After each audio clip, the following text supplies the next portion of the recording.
안녕하세요. 여러분과 함께 수업을 진행할 양정입니다. 오늘은 업사이클링 수업을 함께 진행해 볼 텐데요. 다들 준비되셨나요? 그럼 수업을 진행하겠습니다. 이번 수업에서는 네팔 바그마티 강의 쓰레기 문제를 통해 쓰레기 문제의 심각성에 대해 알아보고 문제를 해결하기 위한 재활용, 리사이클링과 재활용, 업사이클링에 대해 알아보는 시간을 가져보겠습니다. 재활용, 리사이클링은 모두 알고 있을 것 같은데요. 그렇다면 업사이클링, 재활용은 무엇일까요? 업사이클링 사례를 먼저 살펴보겠습니다. 가방을 소개해드리겠습니다. 이 가방은 프라이탁이라는 꽤 유명한 브랜드의 가방입니다. 이 가방은 무엇으로 만들어졌을까요? 이 회사에서는 화물 트럭의 덮개로 가방을 만든다고 합니다. 트럭은 화물들을 비나 바람으로부터 안전하게 지켜줘야 하기 때문에 튼튼하고 물에 젖지 않는 재료를 사용한다고 합니다. 그 덮개로 만든 가방도 매우 튼튼하겠죠? 또한 이 가방의 끈은 안전벨트로 만들었다고 하는데요. 역시나 굉장히 튼튼해 보입니다. 두 번째로 소개해드릴 업사이클링 사례는 벤치입니다. 제주 올레길 4코스에는 코요 벤치라는 벤치가 설치되어 있습니다.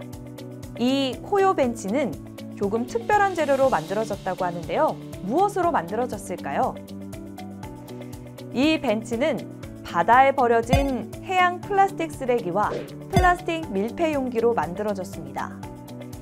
버려지는 쓰레기를 활용해 아름다운 벤치를 만들어서 환경 보호도 실천하고 벤치를 이용하는 사람들에게 메시지를 주기 위해 만들어진 벤치입니다. 방금 본 사례 말고도 업사이클링은 우리 생활 속에 다양하게 자리 잡고 있습니다. 그럼 환경도 지키고 자원 낭비도 막을 수 있는 업사이클링에 대해 자세히 알아볼까요? 본격적으로 업사이클링에 대해 알아보기 전에 우리가 반드시 알아야 할 문제가 있습니다. 지금부터 우리 함께 네팔로 떠나보겠습니다. 지금 보이는 건 우주에서 바라본 네팔의 모습입니다. 우리나라의 수도는 서울이죠. 네팔의 수도가 어딘지 아시나요? 바로 카트만두입니다. 서울에 흐르는 한강처럼 네팔의 카트만두에도 강이 흐릅니다. 북쪽에 위치한 시바푸리 산에서 시작해서 카트만두를 감싸돌아 인도까지 흐르는데요. 네팔어로 바그가 호랑이, 마티가 여자 여신을 뜻해서 암호랑이의 강이라는 이름을 가지고 있습니다. 옛날에는 물이 깨끗해서 사람들이 마시기도 하고 씻기도 했는데 지금은 아름다웠던 모습을 잃어버리고 오염되어 버렸습니다. 깨끗했던 바그마티 강은 왜, 어쩌다가 오염되었을까요? 그 이유는 다양합니다. 먼저 수도인 카트만두에 많은 사람이 모이게 되면서 많은 쓰레기를 버리고 가정과 공장에서는 폐수가 나오기 시작했기 때문입니다. 또한 바그마티 강 옆에는 파슈파티나트 힌두 사원이 있는데 힌두교에서는 죽은 사람을 화장한 후에 그 재와 죽은 사람이 쓰던 물건들을 강에 버리면 그 사람이 좋은 곳에 간다고 믿습니다. 그래서 지금도 매일 시신이 화장되고 있으며 타고 남은 재와 여러 물건들을 강물로 흘려보내고 있고 이 때문에 강물이 심각하게 오염되고 있습니다.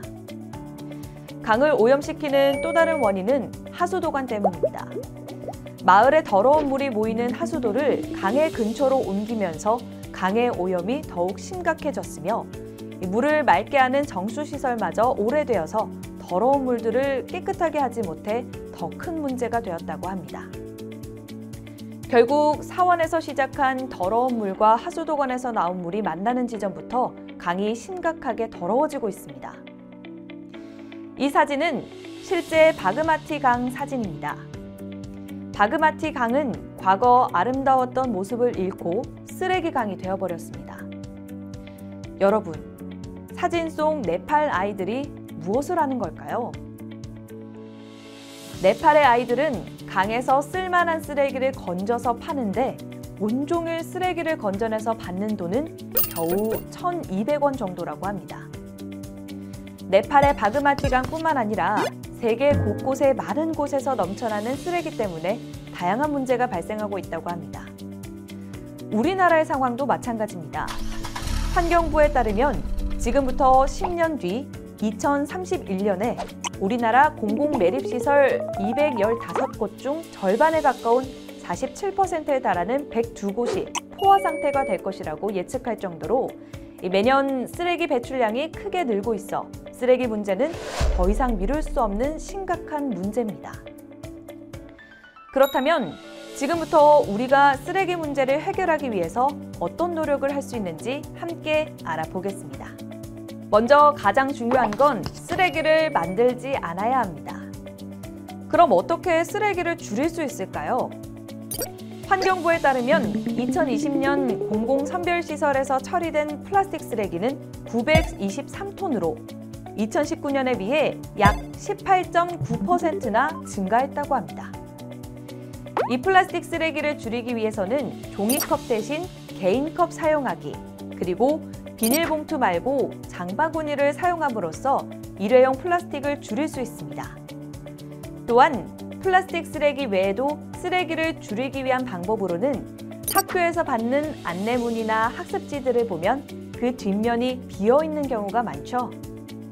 사용하고 남은 이면지 사용하는 것, 그리고 음식을 남기지 않는 것, 모두 쓰레기를 만들지 않는 방법 중 하나입니다. 방금 소개해드린 것처럼 쓰레기를 만들지 않는 것이 가장 중요하지만 우리가 살면서 쓰레기를 아예 만들지 않을 수는 없습니다. 그럼 이미 만들어진 쓰레기들은 어떻게 처리해야 할까요? 쓰레기를 처리하는 데는 3가지 방법이 있습니다. 매립, 소각, 그리고 재활용입니다. 먼저 매립은 쓰레기들을 땅에 묻는 겁니다. 매립이 쓰레기를 처리하는 데 좋은 방법일까요? 쓰레기를 매립할 경우 여러 문제가 발생합니다. 먼저 더러운 쓰레기들을 모아놨으니 불쾌한 냄새가 나겠죠. 또한 쓰레기들에서 흘러나온 더러운 물들이 땅과 물을 오염시킵니다.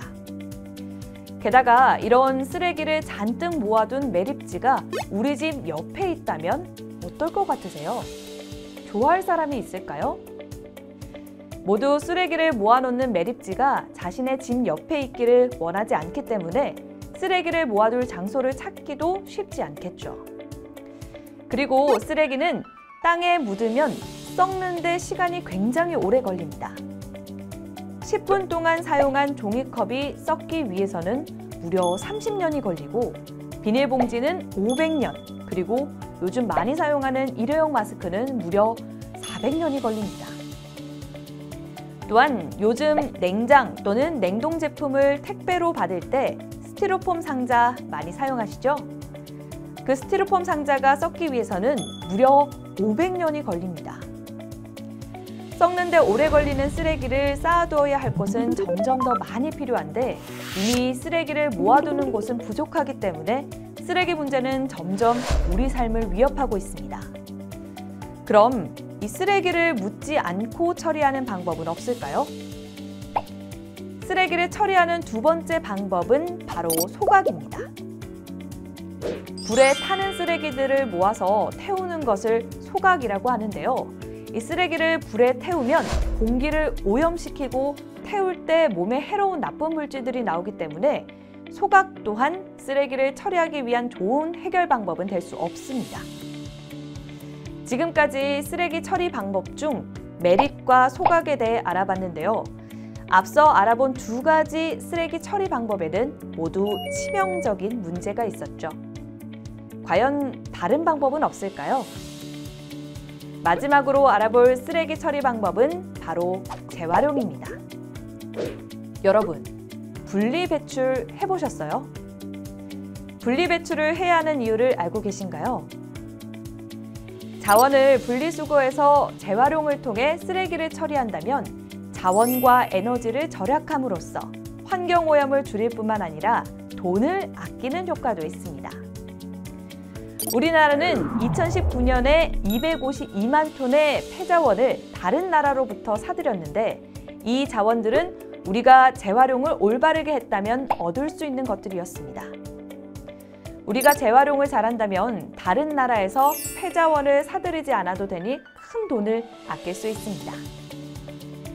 그럼 분리배출은 어떻게 해야 하는지 함께 알아보겠습니다. 쓰레기 종류에 맞게 종이는 종이대로, 플라스틱은 플라스틱대로 종류별로 분리배출하면 됩니다. 그런데 어떻게 분리해서 버려야 할지 모를 때가 있죠? 그럴 때는 쓰레기들을 잘 살펴보면 이런 분류 표시가 있습니다. 세모나게 돌아가는 순환 표시가 재활용을 나타내며 그 안에 어떤 종류인지 적혀 있습니다. 우리가 먹는 과자 봉지나 음료수 병에서도 찾을 수 있는데요. 빙글빙글 돌아가는 재활용 표시는 마치 자전거 바퀴가 돌아가는 것 같죠? 빙빙 돌아가는 바퀴처럼 다시 사용할 수 있게 한다 해서 재활용은 영어로 리사이클이라고 합니다. 그런데 재활용을 할 때 올바르게 재활용하지 않으면 다른 사람들이 다시 해야 하므로 더 많은 시간과 돈을 낭비하게 됩니다. 따라서 분리배출할 때는 앞서 알아본 것처럼 올바르게 해야 한다는 점 잊지 말아주세요. 여기 분리배출이 되어 있는데요. 올바르게 분리배출이 되었는지 함께 살펴보겠습니다. 먼저 종이류를 볼까요? 분리배출이 잘 되어 있나요? 무엇이 잘못되었을까요? 네, 먼저 종이팩은 일반 종이와 재활용 공정이 다르기 때문에 종이와 우유팩은 따로 분류해서 버려야 합니다. 그리고 버려진 종이 중에 스프링이 달려있는 공책도 들어있는데요. 스프링을 같이 버리면 안 되겠죠? 스프링은 어떤 재질로 만들어졌는지 잘 보고 분리해서 버려야 합니다. 한 가지 더 고쳐야 하는 게 있습니다. 여기 보시면 신문지들과 함께 잡지도 버려져 있는데요. 잡지의 겉면은 일반 종이들과는 달리 반짝거리고 미끈거리는 종이입니다.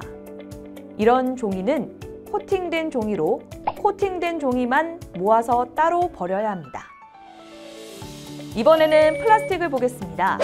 여기 사이다 병이 버려져 있습니다. 올바르게 버렸나요?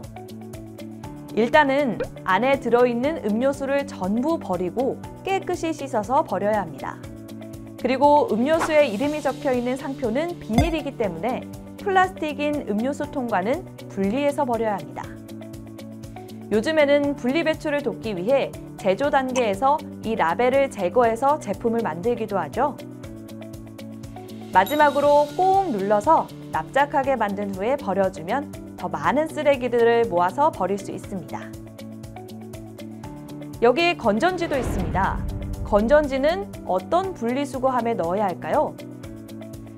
캔이랑 비슷한 것 같기도 하죠.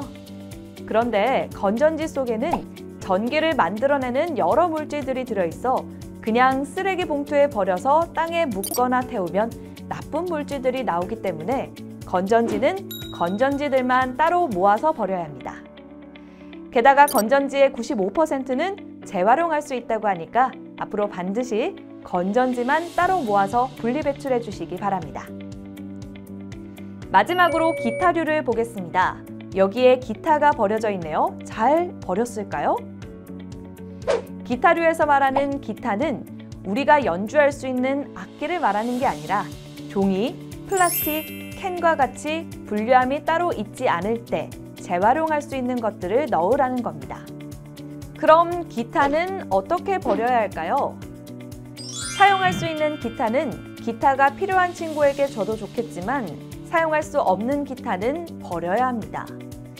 기타는 나무도 있고 줄도 있고 여러 가지 재료가 섞여 있기 때문에 분리배출을 할 수 없어 쓰레기 봉투에 담아 일반 쓰레기로 버려야 합니다. 지금까지 분리배출에 대해서 알아봤는데 잘 기억하기 위해서 분리배출 4대 원칙을 알려드리겠습니다. 첫 번째, 비운다. 두 번째, 헹군다. 세 번째, 분리한다. 네 번째, 섞지 않는다. 이 네 가지 원칙만 지킨다면 여러분들도 올바르게 분리배출할 수 있겠죠?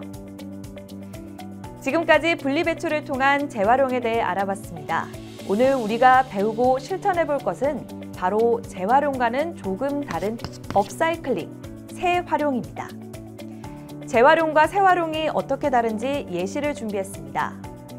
제가 새 종이컵에 물을 담아 마셨습니다.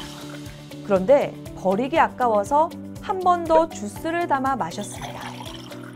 이렇게 사용한 물품을 다시 사용하는 것을 재사용이라고 합니다. 그리고 이 종이컵을 분리수거해서 새 종이컵으로 만드는 게 재활용입니다. 그럼 재활용은 무엇일까요? 재활용은 어떤 물건의 원래 용도 외에 다른 용도로 사용할 수 있는 물건으로 만드는 것을 뜻합니다. 예를 들어 제가 물을 마실 때 사용했던 종이컵을 예쁘게 꾸며서 연필꽂이로 사용하는 것이 재활용입니다. 재활용은 영어로 업사이클이라고 했죠. 한 단계 업그레이드 시켜준다고 해서 업사이클링입니다. 처음에 업사이클링이라는 단어를 만들었던 사람이 재활용은 다운사이클링이라고 했다고 합니다. 왜 그럴까요?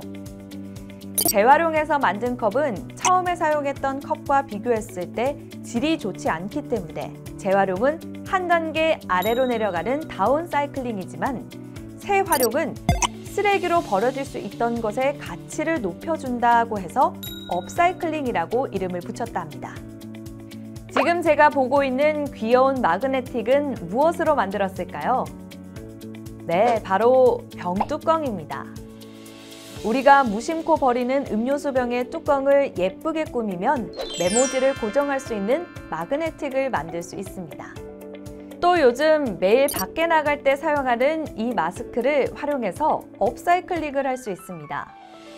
마스크에 달려있는 이 고무줄을 이용해서 머리끈을 만들어 봤습니다. 안 입는 옷이나 자투리천을 이용해서 고무줄을 넣고 바느질했더니 이렇게 활용도 높은 머리끈이 재탄생됐습니다. 꼭 마스크 고무줄이 아니더라도 마트에서 물건을 살 때 묶여있던 고무줄처럼 이곳 저곳에 많이 쓰이는 고무줄을 가지고 만들 수 있으니 꼭 한번 만들어 보시기 바랍니다.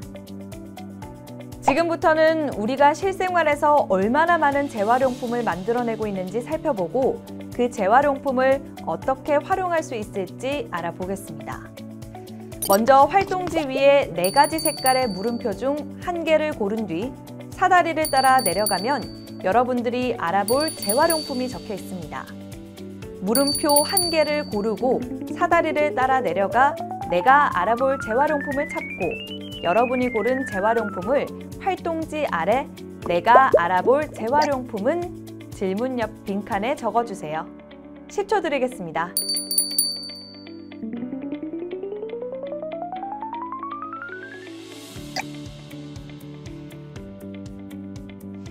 저는 여러분과 다르게 비닐봉투라고 적고 아래 질문에 따라 답을 적어 보겠습니다. 첫 번째 질문은 이 재활용품은 왜 사용하죠? 입니다. 예를 들어 제가 선택한 비닐봉투는 물건을 담기 위해 사용하므로 저는 빈칸에 물건을 담기 위해서라고 적겠습니다. 이어서 다음 질문은 이 재활용품은 어떻게 분리배출하나요?죠? 이 질문에 저는 내용물을 비우고 잘 말려서 비닐로 분류해 버린다라고 분리배출 방법을 적었습니다. 자, 이제 마지막 질문입니다. 이 재활용품을 어떻게 업사이클링 할 수 있을까요? 저는 비닐봉투를 길게 찢고 엮어서 가방을 만든다라고 적겠습니다. 여러분들도 반짝이는 아이디어를 동원해서 다양한 업사이클링 방법을 적어주세요. 지금부터 영상을 멈추고 5분 동안 학습지를 완성하고 다시 영상을 켜주세요. 모두 잘 적어주셨나요? 그럼 지금부터 재활용품 사용 이유와 분리배출 방법에 대해 함께 공유해 보겠습니다. 캔부터 살펴볼까요? 여러분, 캔은 주로 언제 사용하시나요? 캔 음료를 마시거나 통조림을 먹을 때 캔 용기가 배출되죠? 또 스프레이 용기도 캔이 사용됩니다. 그렇다면 이 캔은 어떻게 분리배출해야 할까요? 캔은 잘 씻어서 물기를 제거한 후 최대한 압축해서 배출해야 합니다. 특히 스프레이의 경우는 반드시 구멍을 뚫어 배출해야 하니 주의해 주세요. 두 번째로 알아볼 재활용품은 종이입니다. 여러분, 종이는 정말 다양하게 사용되죠? 몇 가지만 예를 들어보자면 학업을 위한 교과서와 학습지도 있고 신문이나 잡지도 많이 보시죠? 또 배달에서 사용되는 상자들도 종이류입니다. 이외에도 계란판, 각 티슈 등 종이는 생활 곳곳에서 사용되는데 이 종이들을 어떻게 분리배출해야 할까요? 종이는 크게 종이류와 종이팩으로 구분합니다. 신문이나 종이상자 등의 종이류는 송장이나 테이프 등 다른 소재를 완전히 제거한 후 물에 젖지 않도록 주의하며 배출하면 됩니다. 어렵지 않죠? 종이팩류는 마지막에 알아보도록 하겠습니다. 세 번째로 플라스틱입니다. 요즘 플라스틱 사용을 줄이려는 노력이 많이 이루어지고 있지만 아직도 많은 곳에서 플라스틱을 사용하고 있습니다. 마트에서 장을 볼 때도 대부분 플라스틱 용기에 담겨 있고 우리가 먹는 생수 용기도 플라스틱이죠. 플라스틱을 배출할 때 가장 유의해야 하는 점은 유색 플라스틱과 투명 플라스틱을 분리하여 배출하는 겁니다. 투명 플라스틱의 경우 재활용률이 높아 따로 배출하는 것만으로도 더 많은 자원을 아낄 수 있습니다. 또한 플라스틱 배출 시 이물질 및 라벨을 제거해서 버려야 하며 오염이 있는 플라스틱 및 크기가 작은 빨대나 숟가락 등 일반 쓰레기로 배출해야 합니다. 마지막으로 종이팩입니다. 종이팩은 주로 주스나 우유를 담기 위해 사용됩니다. 종이팩은 최고급 펄프로 만들어지기 때문에 분리배출하면 많은 경제적 이익을 가져옵니다. 종이팩 배출은 물로 헹군 뒤 압축하여 따로 배출하며 이때 종이류와 따로 배출하는 점 기억해 주시기 바랍니다. 종이팩 수거함이 따로 없을 경우는 종이류와 구분될 수 있도록 끈 등으로 묶어서 배출하면 재활용률을 높일 수 있습니다. 이렇게 항목별로 분리배출법을 알아봤습니다. 마지막 질문에는 어떻게 답하셨나요? 여러분의 반짝이는 아이디어들을 들어보고 싶지만 이번에는 제가 여러 가지 업사이클링 아이디어들 중 몇 가지를 소개해드리겠습니다. 이렇게 과자를 먹고 남은 봉지를 활용해서 귀여운 파우치를 만들기도 하고 생수병 뚜껑을 녹여서 치약 자개를 만들기도 합니다. 이것 말고도 여러분들의 반짝이는 아이디어를 적어주시고 친구들과 공유해주세요. 무심코 지나쳤던 쓰레기들은 사실 멋진 작품이 될 가능성을 가지고 있습니다. 앞으로는 쓰레기를 버리기 전에 내가 혹시 이것을 가지고 또 다른 멋진 물건을 만들 수 있진 않을지 생각해보고 버려야 할 때 올바르게 분리배출해서 버리는 거 잊지 말고 꼭 지켜주시기 바랍니다. 지금까지 재활용과 재활용에 대해 알아봤습니다. 오늘 배운 재활용과 업사이클링 모두 중요하지만 처음에 말씀드렸듯이 가장 중요한 것은 자원을 낭비하지 않는 것입니다. 사용하지 않는 것이 재활용이나 업사이클링 하지 않고도 환경을 보호할 수 있는 가장 좋은 방법이니 이 점 꼭 기억해서 일상에서 자원을 아끼기 실천해주세요. 이번 시간에 우리가 반드시 관심 가져야 할 쓰레기 문제에 대해 알아보고 이 쓰레기를 줄이기 위한 다양한 방법을 소개해드렸습니다. 오늘 배운 내용 말고도 여러분들이 알고 있는 방법을 생활 속에서 실천하고 주변 사람들에게 적극적으로 알려주시기 바랍니다. 감사합니다.